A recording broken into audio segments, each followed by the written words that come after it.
ഇന്നലെ രാത്രിയോടുകൂടി ഈ അപകടം നടക്കുമ്പോൾ ഈ അപകടം നടന്ന വീടിന്റെ അതായത് റോഡിന് തൊട്ടടുത്തുള്ളൊരു വീട്ടിലാണ് അദ്ദേഹം. ശരിക്കും പറഞ്ഞാൽ ഇപ്പോഴും അവർ നടുക്കം മാറിയിട്ടില്ലെന്ന് തോന്നുന്നു.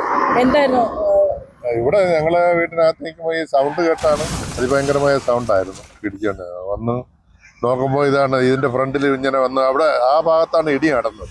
ഇടിച്ച് വണ്ടി പുഷ് ചെയ്ത് ഇവിടെ കൊണ്ടുവന്നാണ് നിന്നത്. അപ്പം അതില് ടോട്ടല് 2 ആളും ഒരു ചെറിയ കുട്ടിയായിരുന്നു ഉണ്ടായിരുന്നത്. 2 പേര് സ്പോട്ടിൽ തന്നെ മരണപ്പെട്ടെന്നാണ് അറിയാൻ കഴിഞ്ഞത്.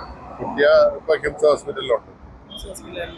ഗോകുലത്തിന് കിംസിലേക്ക് കുട്ടിയുടെ നില അതീവ ഗുരുതരമാണെന്ന് അറിയാൻ കഴിഞ്ഞത്. ആയിരിക്കും. അത്ര ഡീറ്റെയിൽസ് നമുക്കറിയത്തില്ല. ഉടന്ന് കൊല്ലത്തുനിന്നും ചടയമംഗലത്തു നിന്നൊക്കെ പോലീസുകാർ എല്ലാം വന്ന് എല്ലാ ഡീറ്റെയിൽസ് എടുത്ത് ബസ് അവരിപ്പോ ചടയമംഗലത്താണ് ഉള്ളതെന്ന് തോന്നുന്നു. ഈ MC റോഡിൽ ഇപ്പൊ നമുക്കറിയാം അപകടങ്ങൾ ഇപ്പൊ ശരിക്കും പറഞ്ഞ ഒരു തുടർക്കഥയായിട്ടോണ്ടിരിക്കുകയാണ്. ഏറ്റവും ഒടുവിലാണ് ഈ ഒരു അതെ ഇന്നലെ പെട്ടെന്നുണ്ടായ പ്രതീക്ഷിക്കാതെ ഉണ്ടായ സംഭവമാണ്. അവര് ശബരിമല പോയിട്ട് തിരിച്ചു വരുന്ന പാസഞ്ചറായിരുന്നു കാറിൽ. മറ്റേത് കോഴിക്കോട് എടുപ്പില്ല ബസ്സായിരുന്നു. Super fast. അത്ര വലിയ വേഗതയായിരുന്നു എന്ന് പറയുന്നില്ല. എന്തായാലും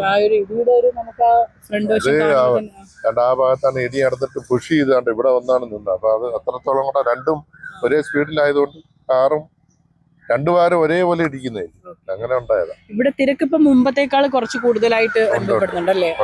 റോഡിന്റെ നിർമ്മാണമായിരിക്കും. NH-ന്റെ പണി നടക്കുന്നതുകൊണ്ട് ഈ അടുത്ത സമയത്ത് കൊട്ടിയത്ത് നടന്ന സംഭവം. അപ്പൊ എല്ലാ വണ്ടികളും ഇതില് കൺവേർട്ടായിട്ട് ഇതിലെ പൊട്ടിച്ചിരിക്കുകയാണ്. MC റോഡിൽ അപകടങ്ങൾ പതിവാകുന്നു എന്നുള്ളതിന്റെ ഏറ്റവും ഒടുവിലത്തെ ഉദാഹരണമാണ് ഞങ്ങൾ ഈ നിലമേൽ വാഴോട് നിന്ന് കാണിക്കുന്ന ഈ ദൃശ്യങ്ങൾ. അങ്ങേയറ്റം വേദനയോട് കൂടി തന്നെയാണ് ഈ ദാരുണമായ ദൃശ്യം ഞങ്ങൾ നിങ്ങൾക്ക് മുമ്പിൽ എത്തിക്കുന്നത്. ഇന്നലെ വൈകുന്നേരം 6:50 കൂടിയാണ് കൊട്ടാരക്കരയിലേക്ക് പോയ KSRTC ബസ്സുമായി ശബരിമല തീർത്ഥാടകർ സഞ്ചരിച്ചിരുന്ന ഈ വാഹനം കൂട്ടിയിടിച്ചത്. ഈ ഒരു ഇടിയുടെ ആഘാതത്തിൽ വാഹനത്തിന്റെ മുൻഭാഗം പൂർണ്ണമായും തകർന്നു എന്ന് മാത്രമല്ല 2 പേർ തൽക്ഷണം തന്നെ മരണപ്പെട്ടു. കൂട്ടത്തിൽ 7 വയസ്സുള്ള ദേവപ്രയാഗ് എന്ന മോന്റെ നില അതീവ ഗുരുതരമാണ്. തിരുവനന്തപുരം കിംസ് ആശുപത്രിയിലാണ് ഇപ്പോൾ ആ കുഞ്ഞിനെ പ്രവേശിപ്പിച്ചിരിക്കുന്നത്. വളരെയധികം വേദനയോടുകൂടി തന്നെയാണ് ഇത്തരം വാർത്തകൾ ഞങ്ങൾക്ക് റിപ്പോർട്ട് ചെയ്യേണ്ടി വരുന്നത്. കാരണം അമിത വേഗതയിൽ ചില വാഹനങ്ങൾ ഓടിയെത്താനുള്ള പരിശ്രമത്തിന് അല്ലെങ്കിൽ മത്സരത്തിനിടെ ഇത്തരം ജീവനുകൾ പൊലിഞ്ഞു പോകുന്ന കാഴ്ചയാണ് ഏറ്റവും സങ്കടകരമായി ബോധിപ്പിക്കുന്നത്. മാത്രമല്ല MC റോഡിൽ ഇത്തരത്തിലുള്ള അപകടങ്ങൾ പതിവാകുന്നു എന്നുള്ളതിന്റെ ഒരു ദൃഷ്ടാന്തം കൂടിയാണ് വ്യക്തമാക്കുന്നത്.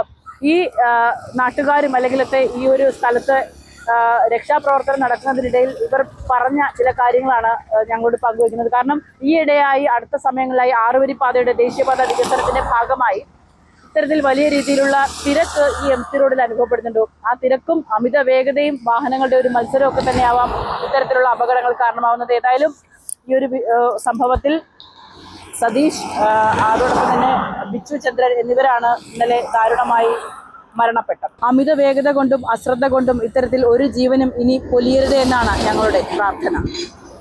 ക്യാമറമാൻ അഗ്നി ജുവലിനൊപ്പം ബിൽവൻസൻ, വിസ്മയ ന്യൂസ്.